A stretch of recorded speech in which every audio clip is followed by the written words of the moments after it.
Salam Rahayu, salam Nusantara, dan salam persaudaraan. Selamat pagi saudara-saudaraku semua. Pagi ini saya akan menjelaskan tentang ajaran utama dari ajaran Nusantara yang selama ini menjadi polemik ya. Masih belum jelasnya saudara-saudara kita semua tentang apa hakikat yang dipelajari oleh orang-orang Nusantara pada dasarnya, yang disebut dengan kakang kawa adi ari dulur papat limo pancer gitu ya.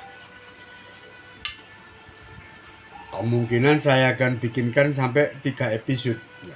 Akan saya jelaskan satu persatu secara rinci ya, supaya saudara semuanya itu bisa memahami apa sih yang disebut dengan kakang kawa adi ari dulur papat limo pancer itu gitu ya. Saya ajarkan dari yang bawah sampai naik ke atas ya. Jadi gini ya, siapa sih sebenarnya kakang kawa di hari-hari? Selama ini kan yang jenengan tahu kan kakang kawa itu kan gede, ada hari-hari itu kan puser terus ini. Enggak, bukan itu ya.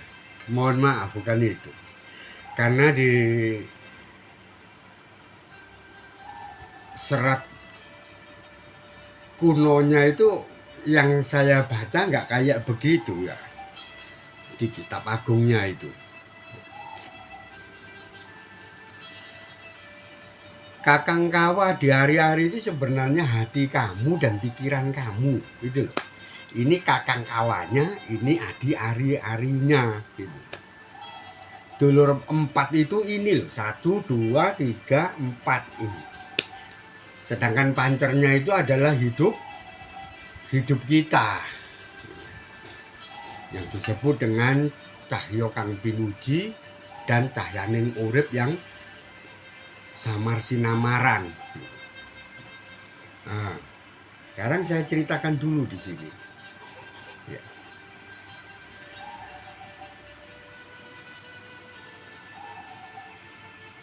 Kan sudah dijelaskan bahwa aku itu menjadikan manusia itu dari segumpal darah, dan aku anugerahi makhluk manusia ini dengan akal dan pikiran untuk membedakan dia dengan makhlukku yang lain. Nah, itu jenengan cari sendiri ya. Itu di kitab jenengan ya, di Al-Quran mungkin ada, di Injil juga ada ya. Di situ saya jelaskan dulu di situ, asal mulanya di situ. Makanya yang disebut dengan kawulaning urip itu sebenarnya ya Begawan Mintorogo sama Begawan Cipto Wening ya. Yang ada di aksara uripca ya, Cipto Wening, Cipto Mandulu, kemudian Cipto Dadi. Jadi manusia itu mau jadi apa itu tergantung dari akal pikirannya dan juga rasa jatine gitu ya. Di situ kakang kawa di hari-hari itu di situ, dan itu betul-betul merupakan kekuatan manusia yang paling super ya. Manusia itu akan jadi apa ya tergantung dari the power of thinking dan the power of feeling gitu ya katanya orang sekarang ya. Karena pelajaran itu sudah dari dulu ya, dari dulu ya. Dari kerajaan Singosari belum didirikan, bukan Mojopahit ya. Jadi pelajaran kekuatan akal dan pikiran dan kekuatan hati itu nenek moyang kita sudah paham. Itu kakang kawa di hari-hari itu kalau menurut ajaran orang Jawa yang sebenarnya ya. Kalau yang diterangkan sama saudara-saudara kita yang lain, saya kurang paham mereka itu ngambil kitab dari mana. Jadi ada juga orang-orang Nusantara itu yang mengatakan kakang kawaku ku sing dadi tekenku, adi ari-ariku ku sing dadi payungku ya. Tekenku itu kakang kawa, payungku ku adi ari-ari ya. Teken itu maksudnya tongkat ya. Yang memimpin manusia ya. Itu sebenarnya adalah rasa pangrasa yang ada di hatinya. Sedangkan yang memayungi manusia itu adalah akal dan pikirannya. Dan ini bisa kita pelajari secara mendalam ya. Tentang hati dan juga akal pikiran yang orang Nusantara kuno dulu bilangnya itu kakang kawa sama adi ari-ari gitu ya.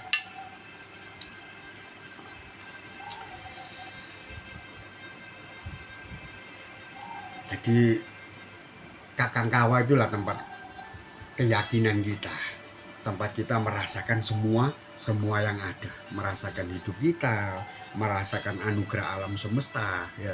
Itu letaknya di hati kita ya. Tempat bersemayannya rasa pangrasa atau rasa jati ya. Sedangkan otak kita itu tempat bersemayannya akal dan pikiran. Dan ini juga sangat luar biasa, bahkan sering dituntun di dalam kitab-kitab agung ya, bahwa tanda-tanda kebesaranku, tanda-tanda kekuasaanku itu hanya bisa dipahami oleh orang-orang yang mempunyai akal dan pikiran. Dan aku akan menimpakan murkaku terhadap orang-orang yang tidak mau menggunakan akal dan pikirannya. Ya, kan gitu kan. Terus ada satu lagi. Aku paling tidak suka dengan orang yang bodoh lagi lalai.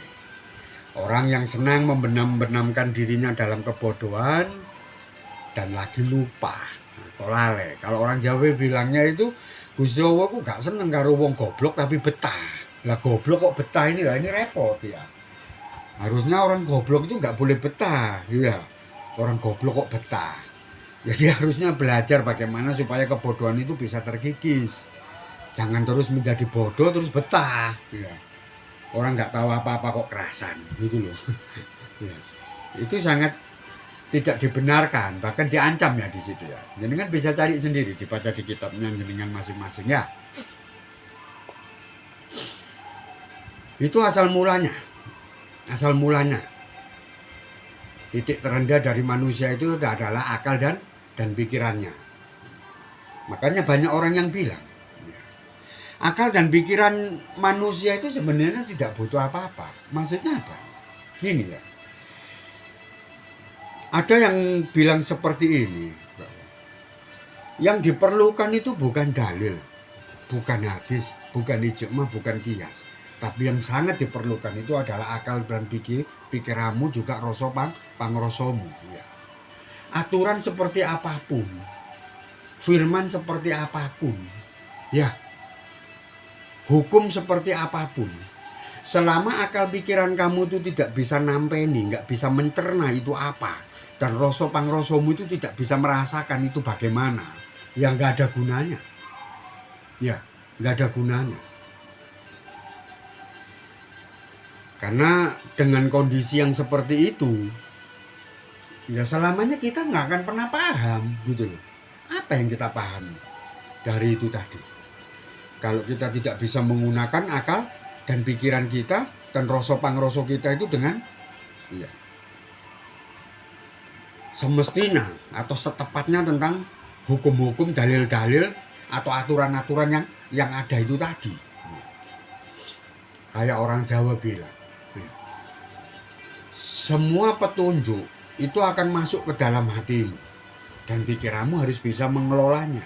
Itu kalau di Indonesia kan ya. Kalau di kitab itu saya bacakan gini. Opo ae sing ana nang nggone alam semesta iki.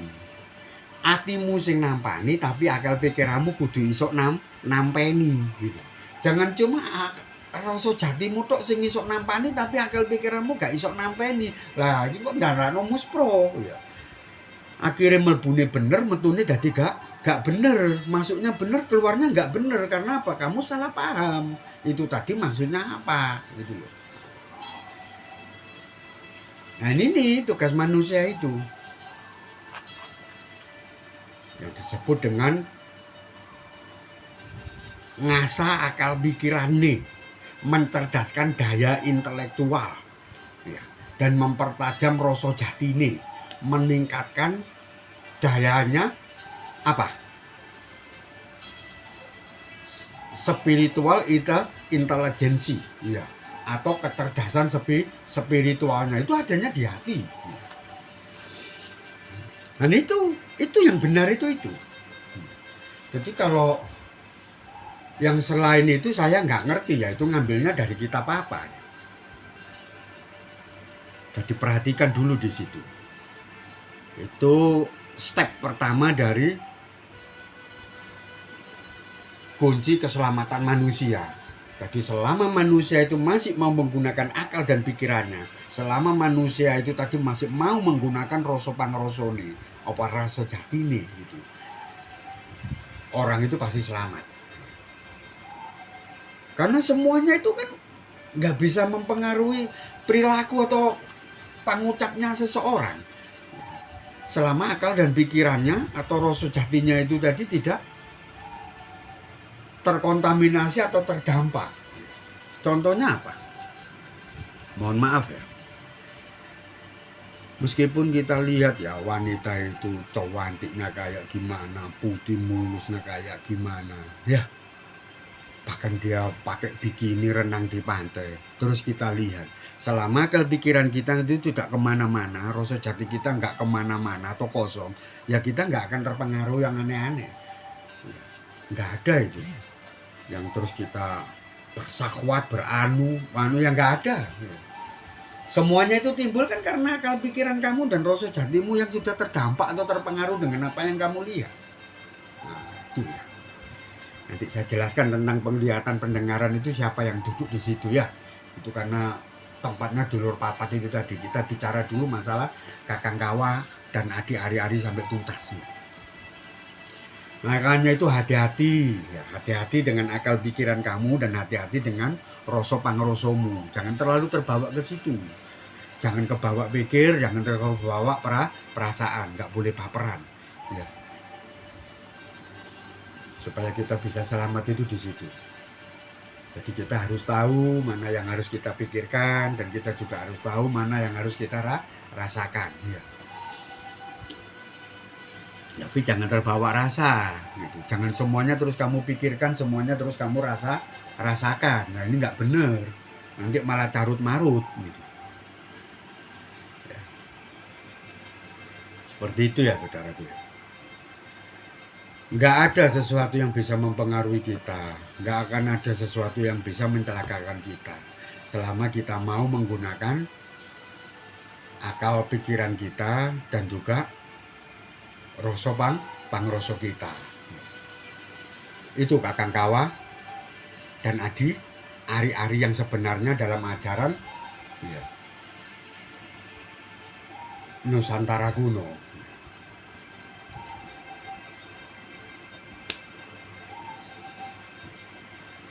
Jadi memang benar ya, apa yang kita dengar, apa yang kita lihat, dan apapun itu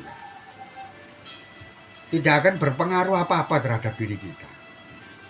Selama kita selalu nyipto wening dan nyipto rasa ya.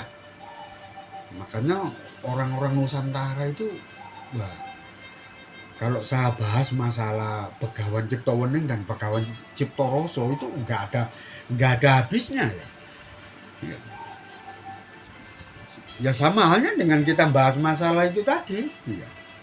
Bagaimana Kakang Kawa dan adik Ari-Ari itu tadi membimbing kita, menuntun kita, ya ngerekso awake dhewe, ya ngayomi diri kita, itu nggak ada habisnya, karena begitu luasnya berbicara masalah hati dan pikiran manusia itu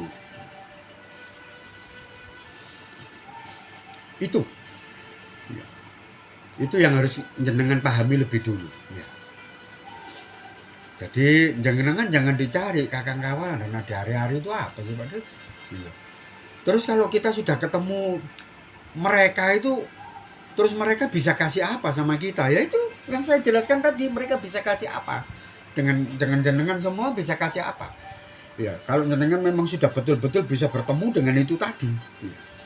Terus wujudnya seperti apa? Lah nanti kalian dengan cari sendiri wujudnya seperti apa. Ya. Makanya juga ada yang memberikan simbol bahwa Kakang Kawa itu wujudnya batu hitam.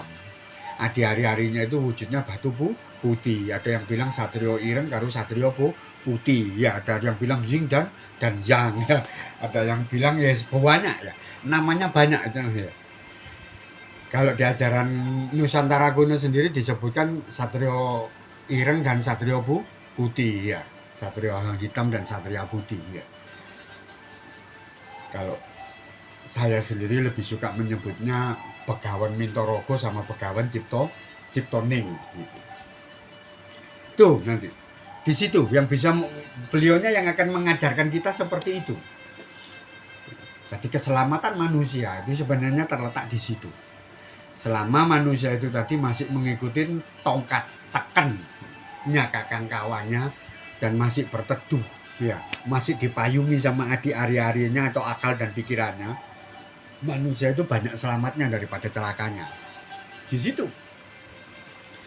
Itu keutamaan kalau kita sudah mengenal yang namanya Kakang Kawa di ari-ari.